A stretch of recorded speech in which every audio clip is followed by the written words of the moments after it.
Sir ನಮಸ್ತೆ. ನಮಸ್ತೆ. Sir ಮೊದಲನೇದಾಗಿ ತಮಗೊಂದು ಅಭಿನಂದನೆಯನ್ನು ನಾನು ಸಲ್ಲಿಸಲೇಬೇಕು. ತಮ್ಮ ಮೂಲಕ ಸರ್ಕಾರಕ್ಕೂ ನಾನು ಅಭಿನಂದನೆ ಸಲ್ಲಿಸ್ತೀನಿ. ಯಾಕಂದರೆ ಸರ್ಕಾರಿ ಸಂಸ್ಥೆಗಳನ್ನು ಒಂದು ಬಲಿಷ್ಠ ಮತ್ತು ಸಾರ್ವಜನಿಕರಿಗೆ, ಬಡಬಗ್ಗರಿಗೆ ಒಂದು ಉಪಯೋಗ ಆಗಲಿ ಅನ್ನುವಂಥ ಒಂದು ಉದ್ದೇಶದಿಂದಾಗಿ ಸರ್ಕಾರ ದಿಟ್ಟ ನಿರ್ಧಾರವನ್ನು ತೆಗೆದುಕೊಂಡಿತ್ತು. ಅದಕ್ಕೋಸ್ಕರ ತಮಗೆಲ್ಲರಿಗೂ ಅಭಿನಂದನೆಗಳನ್ನು ಹೇಳ್ತೀನಿ ಸರ್. ಸರ್, ಈಗ ಒಂದು ಕಡೆ ರೈತರಿಗೆ ಅನುಕೂಲ ಆಗ್ತಾ ಇದೆ. ರೈತರು ಬೆಳಗಾವಿ ರೈತರು ಏನು ತರಕಾರಿ ಬೆಳೀತಾ ಇದ್ದಾರೆ ಅವ್ರಿಗೊಂದು ಮಾರ್ಕೆಟನ್ನು, ಸರ್ಕಾರಿ ಮಾರ್ಕೆಟ್ ನಮಗೆ ಸಿಕ್ಕಿದೆ. ಸರಿ, ಈಗಾಗಲೇ ಅಲ್ಲಿ ಯಾವುದೇ ರೀತಿಯಿಂದ ಅನುಕೂಲ ಅನಾನುಕೂಲ ಇದ್ರೂ ಕೂಡ ಜೈ ಕಿಸಾನ್ ಏನು ಮಾರುಕಟ್ಟೆ ಇದೆ ಅಲ್ಲಿಯೂ ಕೂಡ ಬಡ ವ್ಯಾಪಾರಸ್ಥರದಾರ, ಅವ್ರಿಗಿದಾರ. ಈಗ ಇಲ್ಲಿ ಅವ್ರಿಗೆ ಯಾವ ರೀತಿ ಒಂದು ಅವಕಾಶವನ್ನು ಅವಕಾಶವನ್ನು ಮಾಡಿಕೊಡ್ಲಿದ್ದೀರಿ? ಸರ್ಕಾರಿ ಜಿಲ್ಲಾಡಳಿತ ಏನು ಅವ್ರ ಬಗ್ಗೆ ಒಂದು ವಿಚಾರ ಮಾಡ್ಕೊಂಡು ಕೂತಿದೆ? ತಮಗೂ ನಮಸ್ಕಾರ. ನಾನು ವಿಶ್ವನಾಥ್ ರೆಡ್ಡಿ, ಸೆಕ್ರೆಟರಿ APMC ಬೆಳಗಾಂ, ಇಲ್ಲಿಂದ ಮಾತಾಡ್ತಾ ಇರೋದು. ತಾವು ಕೇಳಿದ ಪ್ರಶ್ನೆಗೆ ತಕ್ಕಂತೆ ನಿನ್ನೆಯಿಂದ ನಮ್ಮ APMC ಮಾರುಕಟ್ಟೆಯಲ್ಲಿ ರೈತರು ಮತ್ತು ವರ್ತಕರು ತಮ್ಮ ವ್ಯಾಪಾರ ವಹಿವಾಟನ್ನು ಅತ್ಯುತ್ತಮವಾಗಿ ಪ್ರಾರಂಭ ಮಾಡಿದ್ದಾರೆ. ನಿನ್ನೆ ಇವತ್ತು ಹೆಚ್ಚಿನ ಪ್ರಮಾಣದಲ್ಲಿ ರೈತರು ತಮ್ಮ ಉತ್ಪನ್ನಗಳನ್ನು ಈ APMC ಮಾರುಕಟ್ಟೆಗೆ ತರುವ ಮೂಲಕ ಉತ್ತಮ ಬೆಲೆಗೆ ಮಾರಾಟವನ್ನು ಮಾಡಿದ್ದಾರೆ. ಅದೇ ರೀತಿಯಾಗಿ APMC ಮಾರುಕಟ್ಟೆ ಪ್ರಾಂಗಣ, ತರಕಾರಿ ಮಾರುಕಟ್ಟೆ ಪ್ರಾಂಗಣ ಏನಿದೆ, ವಿಶಾಲವಾದಂತಹ ಮಾರುಕಟ್ಟೆ ಪ್ರಾಂಗಣವಿದ್ದು ನಮ್ಮಲ್ಲಿ ಈ ತರಕಾರಿ ಮಾರುಕಟ್ಟೆಗೆ ಸಂಬಂಧಿಸಿದಂತೆ ABCD ಅಂತ ಬ್ಲಾಕ್ಗಳನ್ನು ಕ್ರಿಯೇಟ್ ಮಾಡಿದ್ದೀವಿ.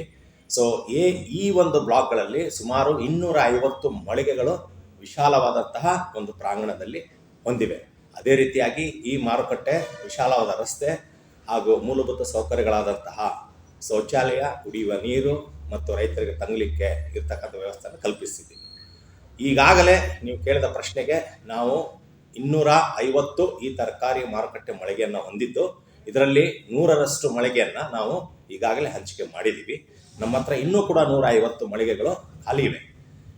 ಹಾಗಾಗಿ ಬೇಡಿಕೆ ಬಂದ ರೀತಿಯಲ್ಲಿ ಯಾವ ರೀತಿ ನಮಗೆ ಮುಂದಿನ ಬೇಡಿಕೆ ಬರುತ್ತೆ, ಈಗ ತುರ್ತಾಗಿ ಬೇಡಿಕೆ ಬಂದಂತಹ ಒಂದು ಸಂದರ್ಭದಲ್ಲಿ ತುರ್ತಾಗಿ ನಾವು ಅವರಿಗೆ, ವರ್ತಕರಿಗೆ ಆ ಮಳಿಗೆಗಳನ್ನು ಅಲಾಟ್ ಮಾಡ್ತಕ್ಕಂತಹ ವ್ಯವಸ್ಥೆಯನ್ನು ಮಾಡ್ತೀವಿ. ಇದಾದ ನಂತರ ನೆಕ್ಸ್ಟ್ ನಮ್ಮ ಪ್ರಕ್ರಿಯೆ, ಕಾನೂನು ಪ್ರಕ್ರಿಯೆ ಹೇಗಿರುತ್ತೆ ಆ ರೀತಿ ನಾವು ಟೆಂಡರ್ ಮುಖಾಂತರ ಅವ್ರಿಗೆ ಅಲಾಟ್ ಮಾಡ್ತೀವಿ. ಪ್ರಸ್ತುತ 150 ಮಳಿಗೆಗಳು ಏನಿದ್ದಾವೆ ಅವರು ಯಾವ ರೀತಿ ಬೇಡಿಕೆ ಕೇಳ್ಕೊಂಡು ಬರ್ತಾರೆ ಆ ರೀತಿಯಾಗಿ ನಾವು ಬಾಡಿಗೆ ಮುಖಾಂತರ ಅವರಿಗೆ ಹಂಚಿಕೆಯನ್ನು ಮಾಡಲಿಕ್ಕೆ ನಿರ್ಧಾರವನ್ನು ಮಾಡಿದ್ದೀವಿ. ಸರ್, ಈಗ ಅಲ್ಲಿ ರೈತರುಗಳಿಗೂ ನೀವು ಈಗ 150 ಜನ, ಈಗ ಏನಾದರೂ ಅವ್ರು ನಿಮ್ಮ ಜೊತೆ ಮಾತುಕತೆಗಾಗಲಿ ಅಥವಾ ನಿಮ್ಮ ಸಂಪರ್ಕವನ್ನು APMCಗೆ ಮಾಡಿದಾರ ಅಥವಾ ಇಲ್ಲ? ಜೈ ಕಿಸಾನ್ದವರು ಅಲ್ಲಿ ವರ್ತಕರು ಹೊಸದಾಗಿ ಏನಾದರೂ? ಈಗ ನೋಡಿ, ಹಲವಾರು ಇದು ಸರ್ಕಾರ ತೆಗೆದುಕೊಂಡಂತಹ ಒಂದು ನಿರ್ಧಾರವಾಗಿದ್ದು, ಆ ನಿಟ್ಟಿನಲ್ಲಿ ಈಗಾಗಲೇ ಅವರು ಜಿಲ್ಲಾ DC ಅವರೊಂದಿಗೆ ಮಾತುಕತೆ ನಡೆಸಿದ್ದಾರೆ. DC ಅವರ ನಿರ್ಣಯದಲ್ಲಿ ಅವರು ಕೆಲವೊಂದು ನಿರ್ಣಯಗಳನ್ನು ಅವ್ರಿಗೆ ಹೇಳಿದ್ದಾರೆ. ಆ ಪ್ರಕಾರ ಅವರು ನಮ್ಮೊಂದಿಗೆ ಅಪ್ರೋಚಲ್ಲಿ ಇದ್ದಾರೆ. ಸರ್, ಇವಾಗ ರೈತರಿಗೆ ಈ ವಿಷಯ ಅನುಕರಿತವಾಗಿ ಯಾವ ರೀತಿ ತಮ್ಮದೊಂದು ಸಂದೇಶ ಇರಲಿದೆ ಸರ್ ರೈತರಿಗೆ?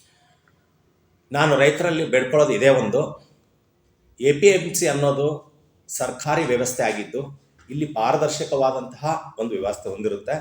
ಇಲ್ಲಿ ಪ್ರತಿಯೊಂದು ಕೂಡ ಕಾನೂನುಬದ್ಧವಾದಂತಹ ರೀತಿಯಲ್ಲಿ ವ್ಯವಸ್ಥೆಯನ್ನು ಕಲ್ಪಿಸಿರುತ್ತೇವೆ. ಉದಾಹರಣೆಗೆ ತೂಕದ ವಿಷಯದಲ್ಲಾಗಿರ್ಬೋದು, ಹಾಗೂ ರೇಟಿನ ವಿಷಯದಲ್ಲಾಗಿರ್ಬೋದು, ವರ್ತಕರ ವಿಷಯದಲ್ಲಾಗಿರ್ಬೋದು, ಎಲ್ಲವೂ ಕೂಡ ಕೆಲವೊಂದು ನಿರ್ಧರಿತ ಒಂದು ಕಾನೂನು ರಚನೆ ಮೂಲಕ ಆ ಕಾನೂನು ಚೌಕಟ್ಟಿನೊಳಗಡೆ ರೈತರಿಗೆ ಅನುಕೂಲ ಆಗೋ ರೀತಿಯಲ್ಲಿ ಇದನ್ನು ಸರ್ಕಾರ ಸ್ಥಾಪಿಸಿರೋದ್ರಿಂದ ರೈತರಲ್ಲಿ ಇಷ್ಟ ನಾವು ಬೇಡ್ಕೊಳ್ಳೋದು, ಸಾಕಷ್ಟು ಸಂಖ್ಯೆಯಲ್ಲಿ ನಿಮ್ಮ ಉತ್ಪನ್ನಗಳನ್ನು ದಯಮಾಡಿ ಅಲ್ಲಿ ಇಲ್ಲಿ ಕೊಡದೆ ನೇರವಾಗಿ APMCಗೆ ಬಂದು ಮಾರಾಟ ಮಾಡೋ ಮೂಲಕ ಉತ್ತಮ ಬೆಲೆಯನ್ನು ಪಡ್ಕೊಳ್ಳಿಕ್ಕೆ ನಾನು ಅವರಲ್ಲಿ ಕಳಕಳಿಯ ಮನವಿಯನ್ನು ಮಾಡ್ತೀನಿ. ಸರ್, ಈಗ ನಿನ್ನಿಂದ ಹೆಚ್ಚಿನ ಸಂಖ್ಯೆಯಲ್ಲಿ ರೈತರು ಇಲ್ಲಿ ಬರ್ತಾ ಇದ್ದಾರೆ. ಏನು ಸಂಖ್ಯೆ ಈಗಾಗಲೇ ತಮ್ಮ ಸವಲತ್ತುಗಳು, ಈಗಾಗಲೇ ನೀವು ಎಲ್ಲ ವ್ಯವಸ್ಥೆಗಳನ್ನು ಮಾಡಿದ್ದೀರಿ. ಈಗಾಗಲೇ ವರ್ತಕರದ್ದು ಏನಾದರೂ ಕಡಿಮೆ ಅದ? ಏನು ಅವ್ರದ್ದೇನು ಶಾರ್ಟೇಜ್ ಇದೆ? ವರ್ತಕರ ಏನು ಬೆಳೆದಂಥ ಬೆಳೆಗಳನ್ನು ತೆಗೆದುಕೊಳ್ಳೋದಾಗಲಿ, ಮಾರಾಟ ಮಾಡೋದಾಗಲಿ, ಅದರ ಸಂಖ್ಯೆಗಳು ಏನಾದರೂ ಇಳಿಮುಖ ಜಾಸ್ತಿ ಅದು ಏನಾದರೂ ಅದನ್ನು? ಇವತ್ತು ನೋಡಿ, ನೆನ್ನೆ ತರಕಾರಿ ಏನು ಬಂತು ಅದಕ್ಕಿಂತ ಹೆಚ್ಚಿನ ಪ್ರಮಾಣದಲ್ಲಿ ಇವತ್ತು ತರಕಾರಿ ಆಗಮನ ಆಗಿದೆ.